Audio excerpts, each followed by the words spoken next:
할렐루야. 오늘도 주 안에서 여러분을 진심으로 사랑하고 축복합니다. 오늘은 무슨 날이에요? 내가 가장 좋아하는 날입니다. 자, 옆 사람 한번 쳐다보세요. 옆 사람 없으면 뒷사람. 어때요? 웃었어요? 찡그렸어요? 웃었어요? 왜 웃었어요? 왜 웃었을까요?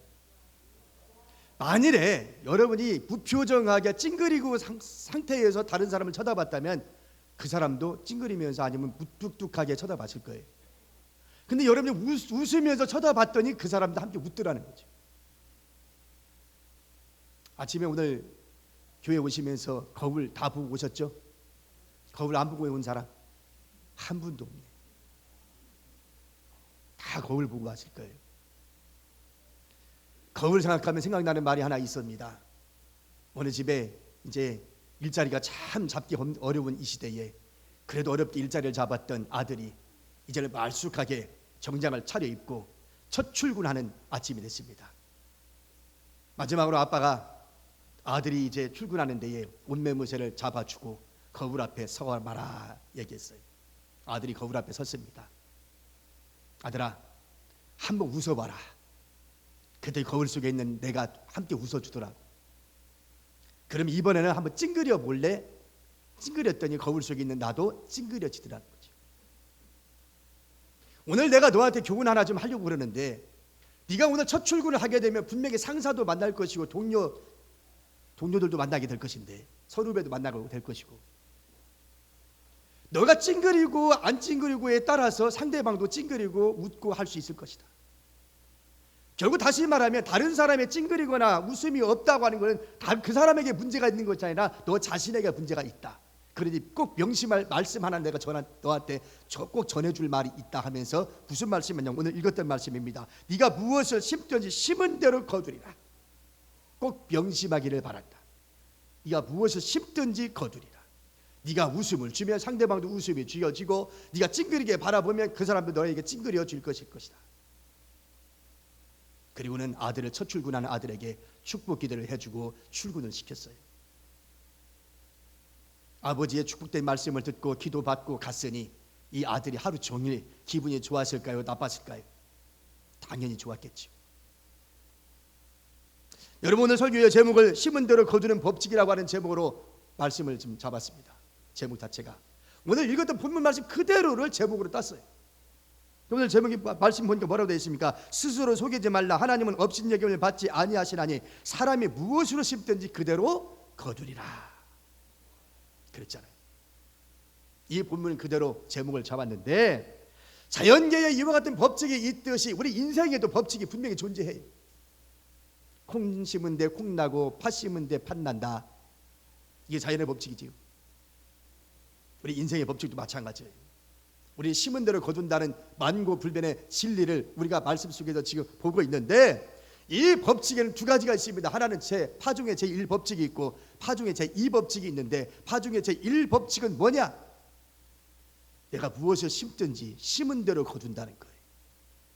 금방 내가 얘기했던 것처럼 팥 심은 데 뭐가 나고 팥 나고, 콩 심은 데 뭐 나고 콩 난다. 이게 파중의 제1법칙입니다. 여러분, 심지 않은 데서 나지는 않아요. 심지도 않았는데 납니까? 이렇게 이야기하면 어떤 사람은, 아이고 목사님 뭘 모르는 소리 하지 마세요. 마당에 보니까 아무것도 안 심었는데 풀들이 지들이 알아서 크던데요.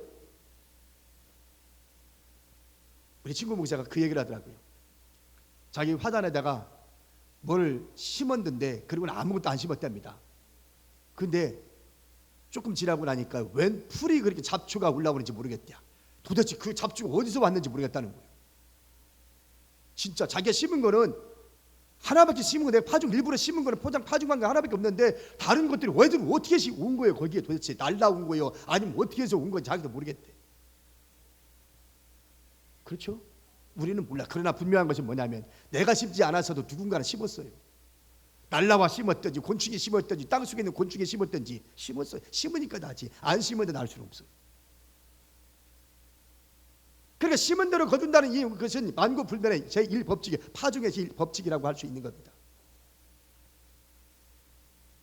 심지 않은데도 거둔다고 마음먹은 다음에 도둑놈 심고죠. 내가 심은 만큼만 거두어 드리는 것일까요? 그래서 파종의 제2 법칙은 뭐냐? 적게 심는 자는 적게 거두고 많이 심는 자는 많이 거둔다는 것이 파종의 제2 법칙입니다. 성경이 이렇게 이야기합니다. 이것이 적게 심는 자는 적게 거두고 많이 심는 자는 많이 거둔다는 말이로다. 고린도후서 9장 6절에 그렇게 말을 하고 있어요. 많이 심는 자는 많이 거두고 적게 심는 자는 적게 거둔다. 이게 파종의 제2 법칙인데, 그럼 파종의 1법칙과 제2 법칙의 차이는 뭐냐? 1법칙은 종류에 대한 얘기, 종류. 팥 심은 데 팥 나고 콩 심은 데 콩 난다. 이 종류에 대한 거. 심은 대로 거둔다는 거. 제2의 법칙은 뭐냐면 많이 심으면 많이 거두고 적게 심으면 적게 거둔다. 양의 문제입니다. 양적인 문제. 제가 알고 있는 어떤 목사님이 교인이 감자를 좀 캐서 갖다 주더래요. 그래 쪄먹었어요. 감자를 맛있게 먹었어요. 그런데 이제 남았습니다. 감자가 좀 남아서 이거를 자기 텃밭에 심었다는 거예요. 이제 얼마 안 지만 먹고 남은 거니까 얼마 안 남은 거 이제 심은 거죠. 버리기는 아깝고 그러니까 이제 심었던 거야. 이제 심시뿌리 해서 이제 심었던 거죠. 그런데 이제 가을에 추수 때가 돼서 파 보는데 그래도 자기가 심은 거는 몇 개 안 심었는데 남은 거 찌그레기 몇 개 안 남고 그거 심었는데 그래도 한광주리는 캐더라는 거예요. 왜? 감자로면 뿌리채만 넝쿨째 따로 오잖아요. 그래서 한광주리를 수확을 했대. 그래 목사님이 사모님이 그걸 하면서 아니 감자 심고 거두는데 이렇게 어렵지도 않고 결국 이렇게 쉬운 것을 좀 더 많이 심을 걸 그랬다는 거. 그건 좀 더 많이 심을 걸. 이렇게 쉬운 거를 자기가 한 개 심고 그냥 아무것도 한 게 없어. 뭐 비료를 준 것도 없고 그냥 자돌로 그냥 버린 거니까 버리는데 샘치고 그냥 파종한 것 뿐이야. 그랬는데 세상에 그 이제 거두어 드리는데 그래도 한광주리는 거두어 드리다는 거지. 이럴 줄 알았으면 좀 더 많이 심을 걸. 그렇죠? 많이 심으면 많이 거두어 드리고 적게 심으면 적게 거둔다. 이게 파종의 제2 법칙입니다. 따라서 오늘 저와 여러분이 인생 속에서 우리가 무엇을 심든지 간에 그대로 거둔다고 하는 이 법칙이 지당한 법칙이라고 한다면 우리는 많이 심어야 되겠죠. 그것도 뭘로요? 좋은 종자로. 그렇죠? 나쁜 종자로 심게 되면 거두어 드리는 것도 역시 병들고 나쁜 것밖에 생산할 수 없지만 좋은 종자를 가지고 많이 심으면 많이 거두어 드리게 될 것입니다. 이게 농사의 법칙이지요. 이 농사의 법칙을 오늘 이 성경은 그대로 따와서 우리 신앙적 관점으로 어떻게 풀 것인가를 이야기하는데, 그럼 우리는 무엇을 심을까요? 여러분 이 원리를 가지고 무엇을 심겠습니까? 각자가 여러분 심을 것을 많이 생각해 보시고요. 오늘날은 설교를 준비하면서 설교자로서 저는 4가지 정도만 이야기하려고 그럽니다. 첫 번째는요, 말씀을 심자는 거예요. 말씀을 심자. 네, 말씀을 심자. 성경에 보면 뭐라고 되어 있냐면 로마서 10장 17절에 믿음은 들음에서 나며 들음은 하나님의 말씀으로 말미암는다라고 그렇게 말했습니다. 믿음은 들음에서 나며 들음은 하나님의 말씀으로 말미암는다. 그러니까 결국 우리에게 있어서 말씀을 부지런히 심으면 뭐가 생긴다는 거예요? 믿음이 생긴다는 거 아니겠어요? 믿음은 왜 생기느냐? 어떻게 생기느냐? 믿음이 그냥 하늘부터 뚝 떨어지는 것이 아니라, 여러분 믿음은 좋은 믿음 생활 갖기를 원하시죠? 어떤 사람은 내가 교회 다니신 지 오래됐는데도 불구하고 도대체 아는 것이 없어서 믿음이 뭔지도 모르겠다고 이야기하는데, 여러분 믿음은 뭐냐면 말씀을 많이 심어 놓으면 그것이 믿음이 되는 줄이에요. 할렐루야. 그러니까 믿음 좋기를 원하신다면 하나님의 말씀을 부지런히 심으십시오. 어디다가요? 내 마음밭에. 내 마음밭에. 모세는 율법을 후세에 많은 자기 동족들에게 남기기를 이렇게 남겼습니다. 너는 마음을 다하고 뜻을 다하고 힘을 다하여 내 하나님 여호와를 사랑하라. 오늘 내가 네게 명하는 이 말씀을 너는 마음에 새기고 내 자녀에게 부지런히 가르치라. 하나님 앞에 모세는 시내산에서 율법을 받고 그 율법을 정리해서 후세에 많은 사람들에게 남기기를 마음을 다하고 뜻을 다하고 힘을 다하여 주 너희 하나님을 사랑하고, 그리고 어떻게 하라? 하나님의 말씀을 마음에 새기고 마음판에 새기고, 어떻게 하라? 하나님의 말씀을 또 부지런히 자녀들에게 가르쳐라. 그러면 너희가 믿음 생활을 잘할 수 있다. 그 얘기하는 것이죠. 그래도 미국 대통령이지만 그 전 세계적으로 그래도 존경받는 대통령 중에 조지 워싱턴이라는 초대 대통령이 있죠. 그 조지 워싱턴이 대통령이 된다고 나니까 사람들이 쫓아와서 그 여사님에게, 어머니에게 어떻게 해서 저렇게 훌륭한 아들을 키우셨습니까? 라고 질문을 던졌어요. 그랬더니 어머니가 이렇게 이야기합니다. 내 아들한테요, 제가 특별히 한 거는 없어요. 내가 어릴 때부터 아들에게 한 말이란 다른 거 없고 그저 하나님의 말씀대로 어떻게 하든지 하나님께 감사하라 라고 하는 것밖에 가르친 거 없습니다. 그거 하나 가르쳤다는 그거 하나 가르쳤대. 예? 무슨 일을 하든지 하나님 앞에 감사하라. 조지 워싱턴은 어머니의 그 가르침을 받고 어릴 때부터 성장하면서 양육을 받으면서 무슨 일을 하든지 하나님 앞에 감사하라는 하나님의 말씀을 배운 대로 시시때때로 늘 감사하면서 살았더니 그의 얼굴 표정이 밝아지니까 많은 사람이 따라 붙고, 알겠죠? 많은 사람이 따라 붙으니까 뭐가 되고 자기 인지도가 올라가고 자기 인기도 올라가고 그러다 보니까 많은 사람이 유명한 사람이 되어지고 그래서 대통령의 자리까지 올라갔더라. 얼굴 표정이 밝아야 그래도 사람들이 한 명이라도 더 달라붙지. 얼굴 찌푸리고 얼굴 어두워버리면 저 사람 무슨 화났나? 가고 싶어도 갈 수가 없어. 늘 감사하는 얼굴 속에 가까이 하고 싶고 말 걸고 싶은 거지. 그래서 이 조지 워싱턴의 어머니는 자기 아들에게 늘 무슨 일을 하든 하나님 앞에 감사하거라 이것밖에 가르친 건 없다는 거예요. 그런데 어머니의 가르침을 잘 받아서 대통령이 됐고 전 세계에 존경받는 대통령이 됐던 것이죠. 여러분 그렇습니다. 부지런히 심되 뭐를 심자고요? 하나님의 말씀을 심자. 그 다음에 두 번째는요, 축복을 심자는 거예요. 축복 좋아하잖아요. 축복 싫어하는 사람이 있어요? 축복 좋아하지요. 그런데 축복도 그냥 받나요? 축복도 심어야 축복 받는답니다. 할렐루야. 축복도 심어야 받는데요, 그냥 받는 게 아니라 축복도 심어야지 축복을 받는다. 여러분 고린도후서 9장 9절에 보면 기록한 바 저가 흩어 가난한 자들에게 주었으니 그의 의가 영원토록 있느니라 그랬어요. 흩어 가난한 자들에게 주었으니 그의 의가, 흩어 가난한 자들에게 나누어 주는 것도 그의 의롭다는 거예요. 그의 의가 영원토록 있느니라. 꼭 의로운 것만이 의로운 것이 아니라 흩어 가난한 자들에게 나누어 주는 것도 의인이라고 얘기하고 있단 말이에요. 여러분 곽선희 목사님 잘 아시잖아요. 그래도 우리나라에 그래도 이름 있는 목사님 중에 한 분 아닙니까? 존경받는 분 중에 하나지요. 이 곽선희 목사님 북한 출신이잖아요. 북한에서 남한으로 내려오셔서 오늘날 소망교회를 이루고 오늘날 이렇게 존경받는 목사님 중에 한 분이 됐는데, 이분이 남한에 내려와서 호렬단신으로 남한에 내려왔지만 뭐 연고도 없고 아무것도 없지 않습니까? 그럼에도 불구하고 그렇게 어렵게 살지는 않았답니다.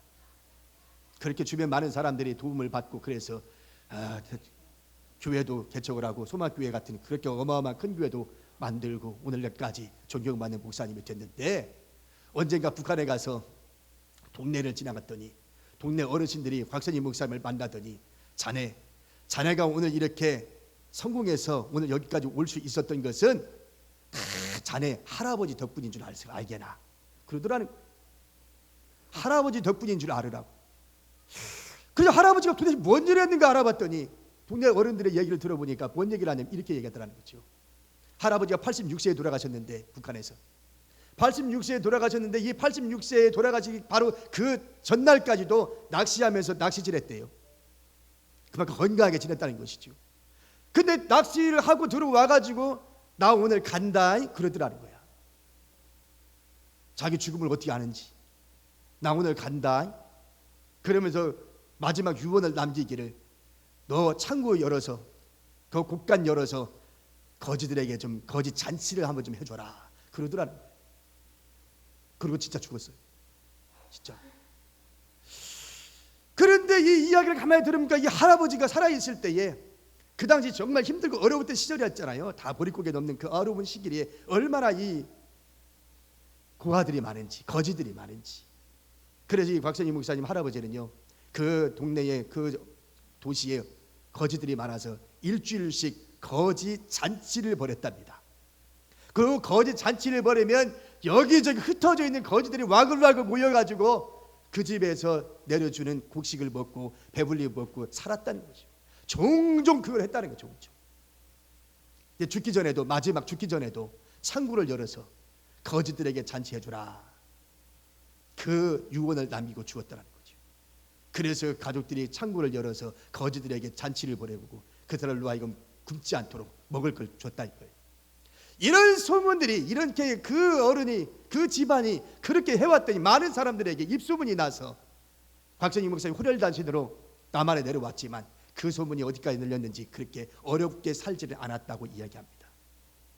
그러니까 그는 그걸 들으면서 깨달은 게 뭐냐면, 아하, 오늘 내가 잘나서 잘된 것이 아니라 복받은 것이 아니라 바로 우리 할아버지가 심어놓은, 축복을 심어놓은 그 대가로 오늘 내가 이렇게 성공한 사람이 되었구나, 그거를 깨달았다는 것이죠. 그의 간증집에 그렇게 나옵니다. 축복도요, 심어야 되는 거예요. 그냥 어느 날 갑자기 하루아침에 뚝 떨어지는 것이 아니라 축복도 심어야 되는 거예요. 그래서 오늘 말씀에 뭐라고 되냐면 마태복음 25장에 내가 진실로 너희에게 이르노니 너희가 여기 있는 내 형제 중에 지극히 작은 자 하나에게 한 것이 곧 내게 한 것이니라, 그렇게 말했습니다. 여기 있는 지극히 작은 자 하나에게 한 것이 곧 내게 한 것이다. 축복이요, 다 받고 싶지요. 그러려면 어떻게 해야 돼요? 축복 받을 일을 많이 해야 돼요. 축복을 심어야 돼요. 당장 나에게 복이 오지 않는다고 낙심하지 말고 부지런히 심으면 때가 되면 우리 하나님이 거기에 적절하게 갚아주실 줄로 믿습니다. 세 번째는요, 사랑을 좀 심자는 거예요. 사랑을 심자. 마태복음 7장 12절에 보면 그러므로 무엇이든지 남에게 대접을 받고자 하는 대로 너희도 남을 대접하라, 이것이 율법이요 선지자니라, 그렇게 말했어요. 대접을 받고 싶은 대로 너도 다른 사람을 대접해라, 이것이 뭐라고요? 율법이요 선지자니라. 여러분, 율법이 얼마나 방대합니까? 그렇잖아요. 율법이 얼마나 방대해요. 근데 그 많은 그 율법의 핵심이 뭐냐? 대접을 받고자 하는 대로 너희가 남을 대접하라, 이것이 율법이요 선지자다. 그렇습니다. 여러분, 점점 사랑하기가 어려운 시대가 됐어요. 자기밖에 모르는 시대가 됐어요. 하나님 일 하는 것도 쉽지가 않은 시대가 됐어요. 여러 가지 힘들어요. 모든 일을 하기 위해서 힘들어요. 그렇지만 사랑 하나만 우리가 살아있으면 그 사랑으로 모든 것을 덮을 수도 있습니다. 사랑으로. 여러분, 이스라엘에는 호수가 두 개가 있습니다. 하나는 뭐죠? 갈릴리 호수죠. 갈릴리 바다라고도 하지만 사실은 뭐예요? 바다가 아니죠. 민물입니다. 민물. 갈릴리 호수입니다. 그냥 호수인데 그 바다처럼 크다고 그래서 갈릴리 바다라고 호칭을 붙이고 쓰고는 있습니다만 원칙적으로 따지고 보면 짠물이 아니기 때문에 그것은 호수입니다. 호수가 그만큼 크다는 얘기죠. 하지만 갈릴리 호수는요, 많은 물고기들이 왕성하게 생명력을 유지하고 살아가고 있습니다. 왜 그럴까요? 물이 흐르니까 가능하겠죠. 썩지 않고 계속 물을 오는 대로 내보내고 들어오는 대로 내보내니까 순환이 되기 때문에 그 갈릴리 호수는 살아있는 생명체들이 살아 움직이게 됐던 겁니다. 근데 또 하나의 호수가 있습니다. 그거는 사해입니다. 사해 호수죠. 사해 호수도 바다가 아닙니다. 호수입니다. 근데 사해 바다라고 그러죠. 왜 그럴까요? 짜니까요. 그럼 왜 짤까요? 갈릴리 호수와 이 사해는 달라요. 사해 호수는 물은 받기는 받는데 내보내지는 않아요. 내려가는 데가 없습니다.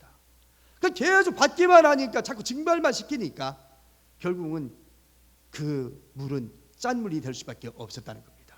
그래서 죽은 바다가 돼서 사해 바다라 이렇게 얘기하고 있는 것이죠. 여러분, 사랑이란 바로 그런 겁니다. 사랑이란 신앙적으로 정말로 우리가 늘 하나님의 말씀 따라서 부지런히 사랑을 하게 되면 다른 사람들에게도 좋은 에너지를 줄 수가 있지만 우리가 나만 생각하게 되면 에너지를 줄 수가 없어요.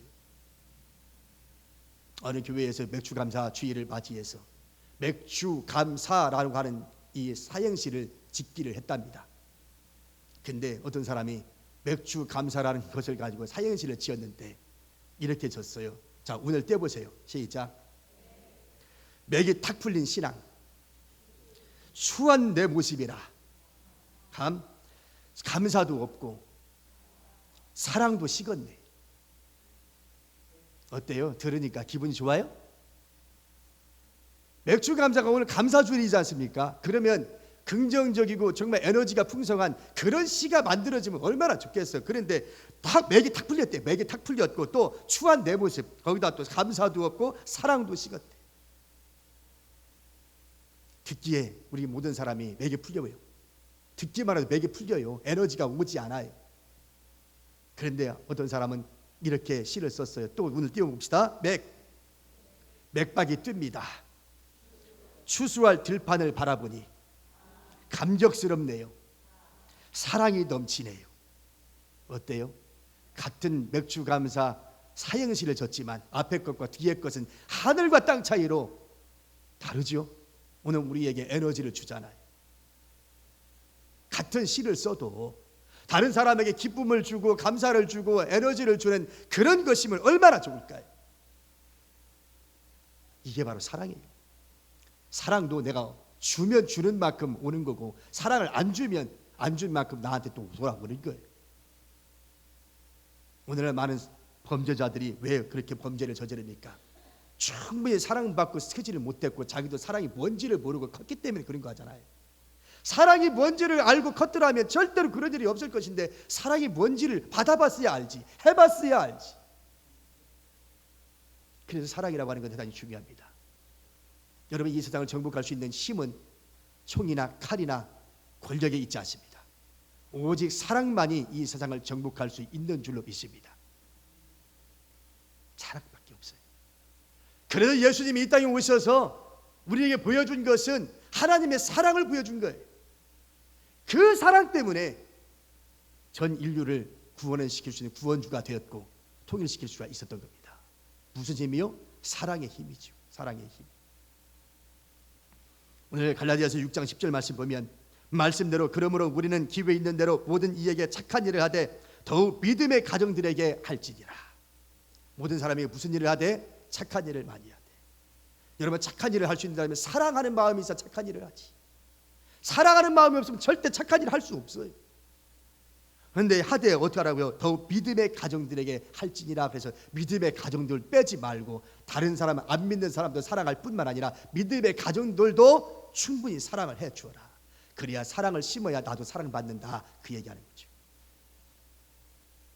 이제 마지막 네 번째는 성령을 위해서 심자는 겁니다. 성령을 위해서 심자.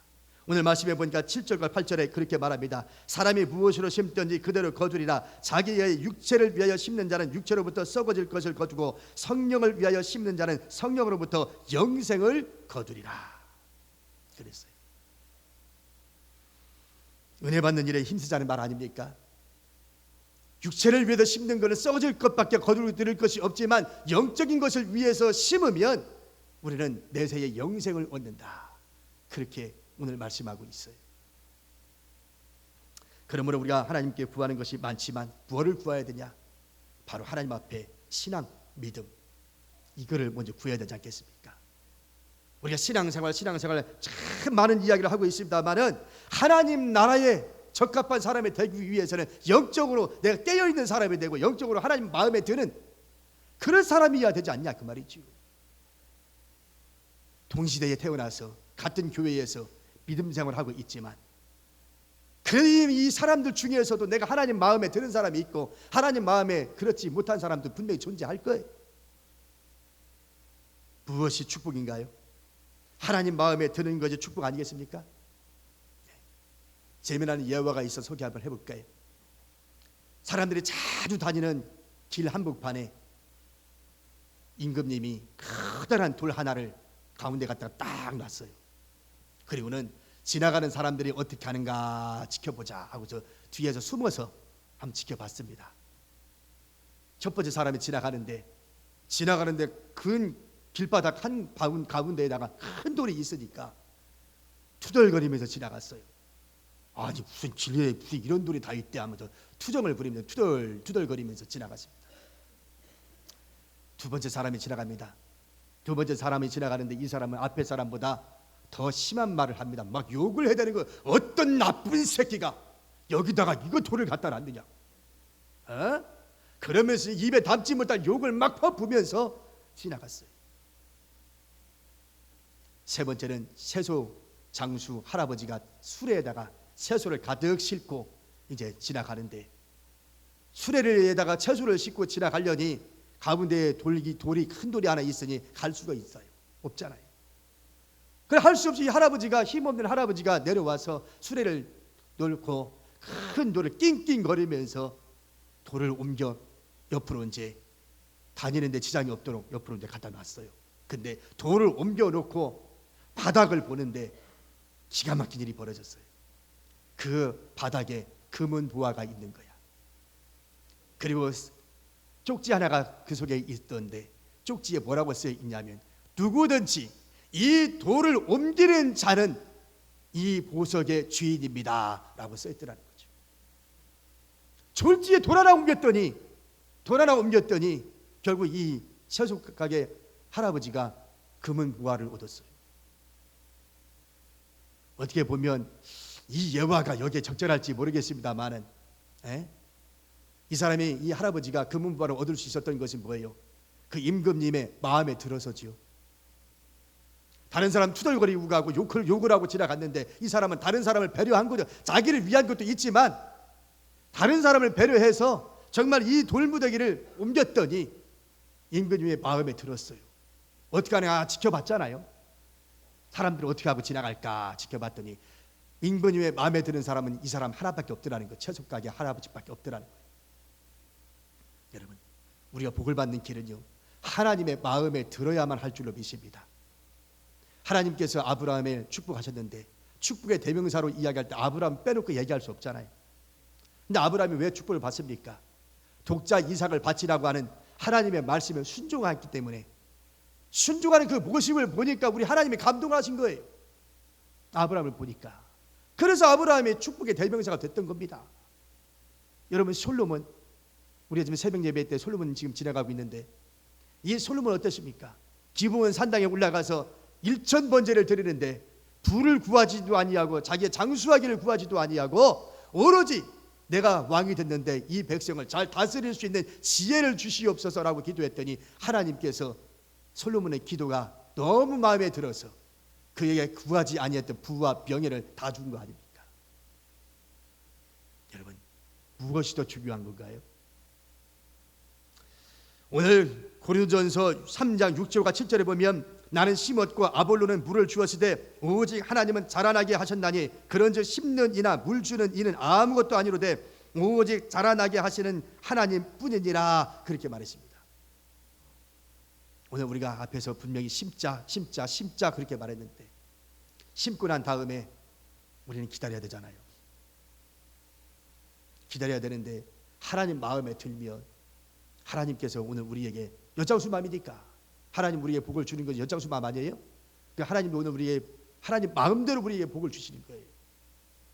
그렇기 때문에 정말로 오늘 우리가 열심히 심어야 되는데 결론적으로 예화 하나를 좀 할까 합니다. 스코틀랜드에서 있었던 일인데 어느 나라의 지체 높은 양반이 그 지방을 지나가다가 마차를 타고 지나가는데 오래전 얘기니까 마차를 타고 지나가는데 구덩이 파져 있는 것을 발견하지 못하고 구덩이에 빠지고 말았어요. 그 구덩이에 빠져서 허우적거리고 있는데 마침 지나가던 청년이 그 소리를 듣고 구출해낸 거예요. 구출해냈더니 이 어른이 청년에게 자네 소원이 뭔가? 자네 소원이 있으면 말해보게나 내가 들어줄게. 그랬더니 이 청년이 하는 말이 저는요 다른 거 없고요. 이 다음에 저의 소원은 의사가 되는 것입니다. 그래. 그러면 내가 자네가 의사가 될 수 있도록 내가 뒤에서 최선을 다해서 도와줌세. 그래서 이분의 도움을 받아서 이 청년이 공부를 해가지고 드디어 의사가 됐습니다. 그리고 세계적인 발명품 하나를 만들게 되는데 신약을 하나 만들게 되는데 페니실린이라고 하는 약을 만들어요. 이게 누구냐? 바로 알렉산더 플레밍구라고 하는 사람입니다. 당시에 폐병에 걸리면 너도라도 다 죽는다고 하는 시절이었습니다. 약이 없던 시절이었기 때문에 말이죠. 그런데 마침 영국의 처칠 수상이 폐병에 걸리고 말았어요. 금방 얘기했던 것처럼 당시에 약이 변변치 않았기 때문에 폐병에 걸리게 되면 거의 모든 사람이 죽는 것으로 알고 있던 차에 이 청년이 만들어낸 페니실린, 이 페니실린이라는 그 약 때문에 이 처칠 수상이 살아요. 그런데 알고 보니까요, 이 청년이 누군가 했더니 처칠의 아버지가 그 스코틀랜드에 갔을 때에 구덩이에 빠졌을 때에 건져 주었던 이 청년이었던 거예요. 그래서 뒷바라지를 해줬는데 이 청년이 페니실린을 만들어서 그 아들인 처칠 수상이 살았어요. 그러니까 어떻게 된 거예요?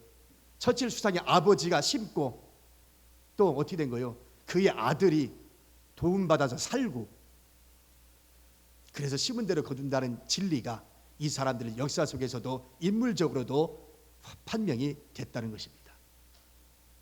여러분, 우리가 심는 것은 여러 가지 있겠습니다만 4가지를 얘기했어요. 말씀을 심자, 또 뭘 심자? 축복을 심자, 또 사랑을 심자, 또 뭐를 심자? 성령을 위하여 심자. 부지런히 심으십시오. 그 다음에 중요한 것은 뭐냐? 기다리는 거죠.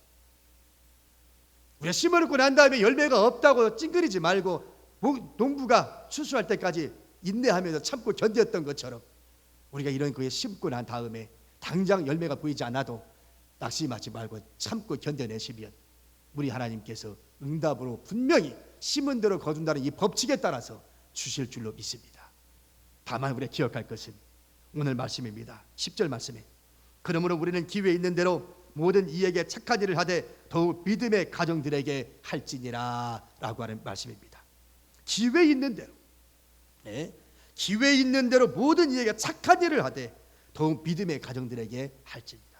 기회 있는 대로 착한 일을 많이 하셔서 이렇게 심고 심은 대로 거두는 이 법칙에 따라 여기 계신 여러분 모두에게 하나님의 축복이 늘 풍성하기를 축원합니다. 기도하겠습니다. 우리 한번 통성으로 한번 기도하는 시간 갖겠습니다. 하나님, 정말로 심은 대로 거둔다는 이